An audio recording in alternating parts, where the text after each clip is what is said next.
everyone, welcome back. Today I've got a really special guest, an Aussie expat who's lived in multiple countries over the years and has so much wisdom to share. Thanks so much for joining us.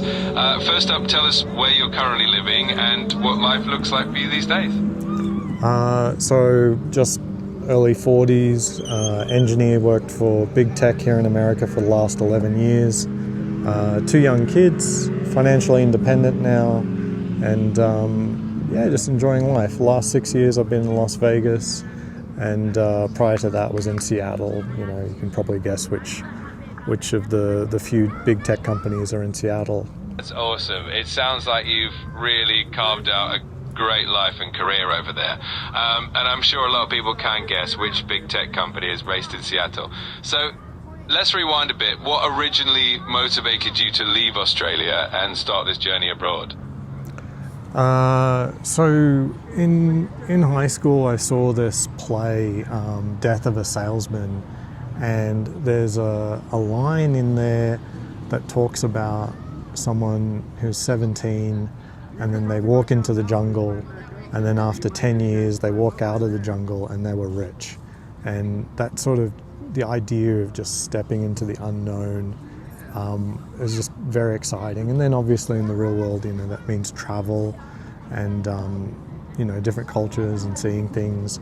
There's just a lot of opportunity, and so I was always looking towards, after I'd finished my education, and I do think that's the right time to go if you're an Australian, or in many countries, is you can't go as a kid, So finish up your education and then look for the best opportunity out there in the world for you. That's such a powerful inspiration, and I love how that line from the play really resonated with you and sparked that curiosity. It makes total sense that finishing your education first gave you that freedom and flexibility to explore the world.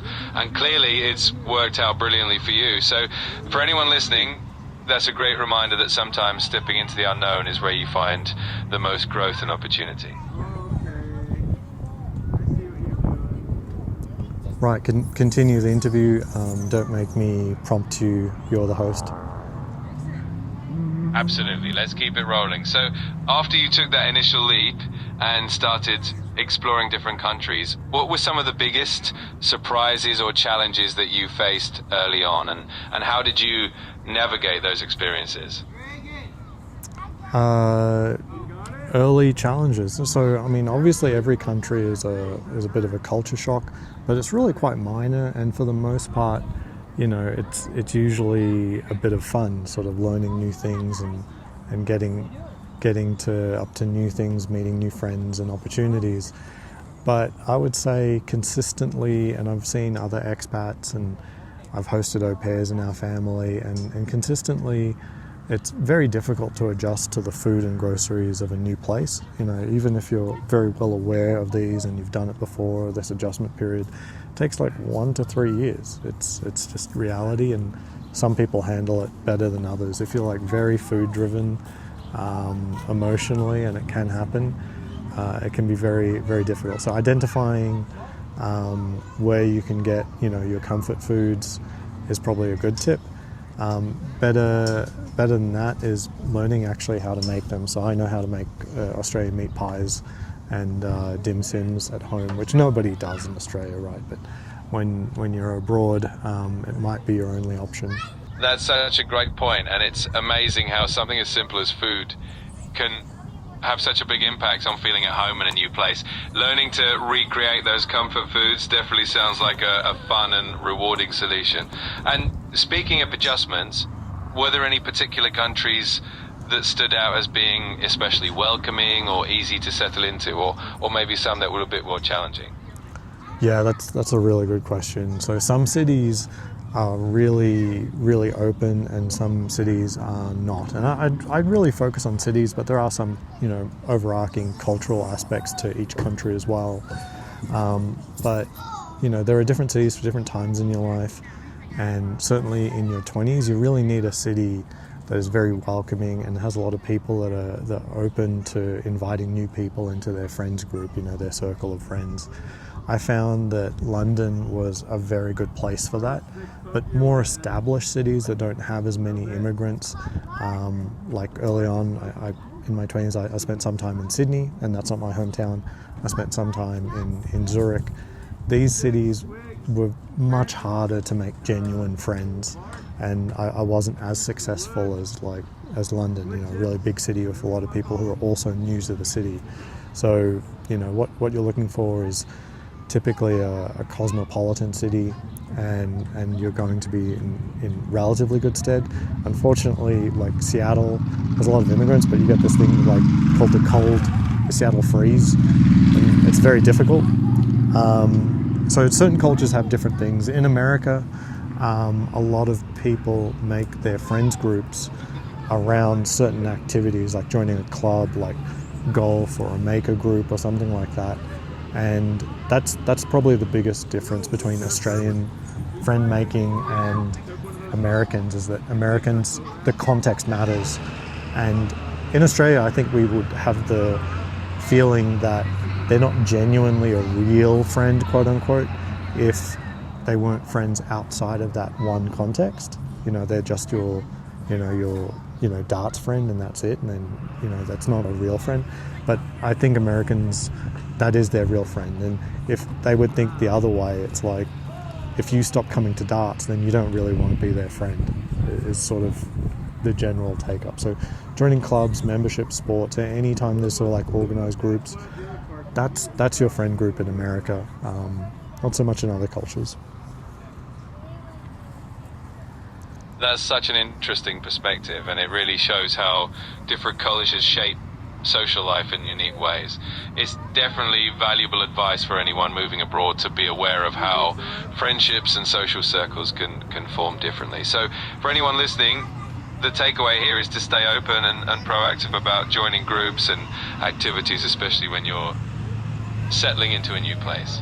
Building on that, I'm curious to know, out of all the places you've lived, which one do you think had the biggest impact on your personal or professional growth, and what specifically made that place stand out for you in terms of opportunities and experiences?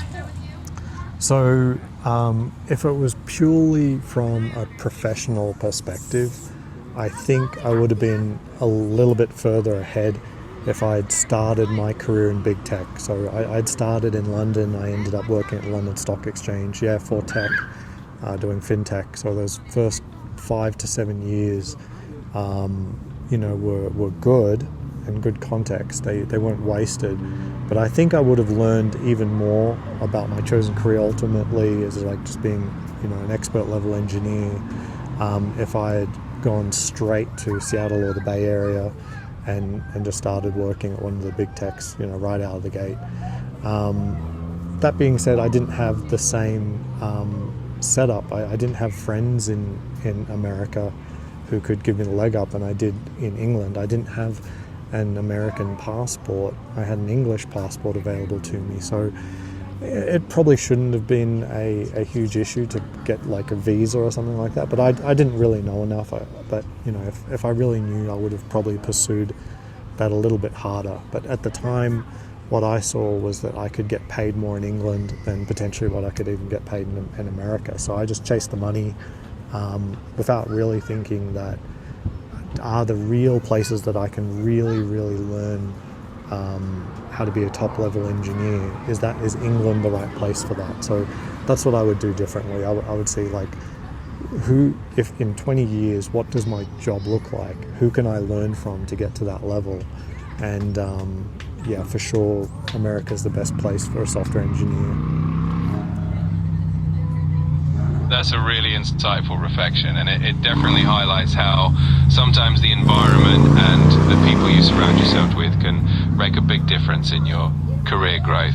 It's great advice for anyone starting out to think not just about immediate gains, but also about the long-term potential of the place they choose. And it sounds like you've gained so much valuable experience along the way. Thanks for sharing that. Do you ever see yourself moving back to Australia, or do you feel like your life is firmly rooted where you are now? What would be the biggest factors that might influence that decision? I think there's a place that's really ideal for different stages in your life, and it would be a little odd if you changed as a person, but the city that you're in is always the ideal city for you. The only way that I would see that happening, that one city is the only place for you for your entire life, is if you effectively don't change, or you put up with all of the compromises that you will make. So for example, a young person in Las Vegas, they're not served very well. It's a very expensive place to have fun. It really is set up for people who are middle-aged or older, and so you have to really think about that.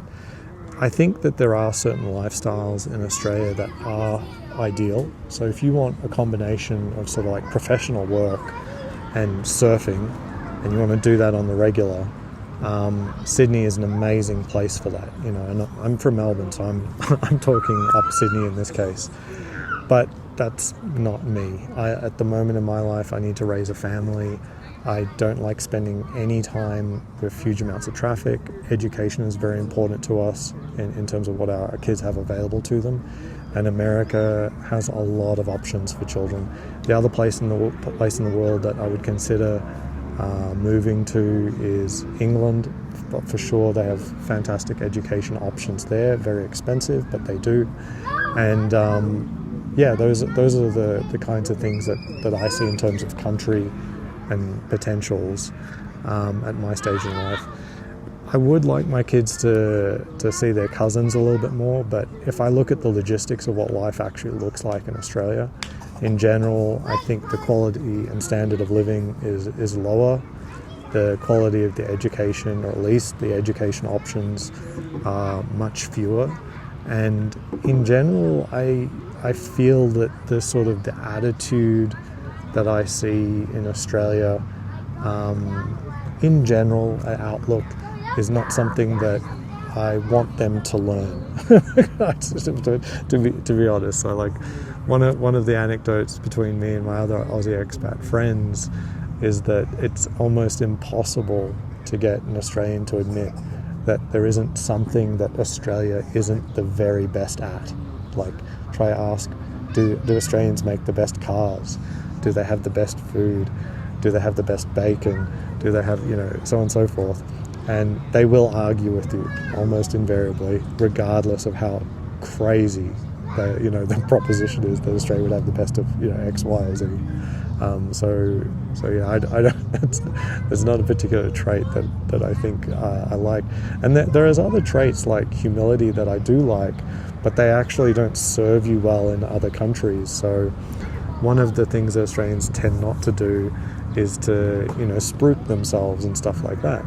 But in America, that has at times held my career back.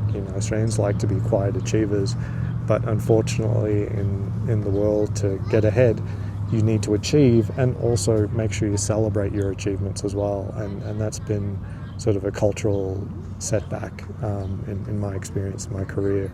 Not a huge one, but certainly one that is harder to swallow. That's such a thoughtful perspective, and it really highlights how different places can suit different priorities and stages of life. It's great that you're able to appreciate the strengths of each culture and also recognize where they might not align with what you want for your family and your career. It sounds like you've found a great balance and a place that truly fits your current lifestyle and goals. Okay, thanks.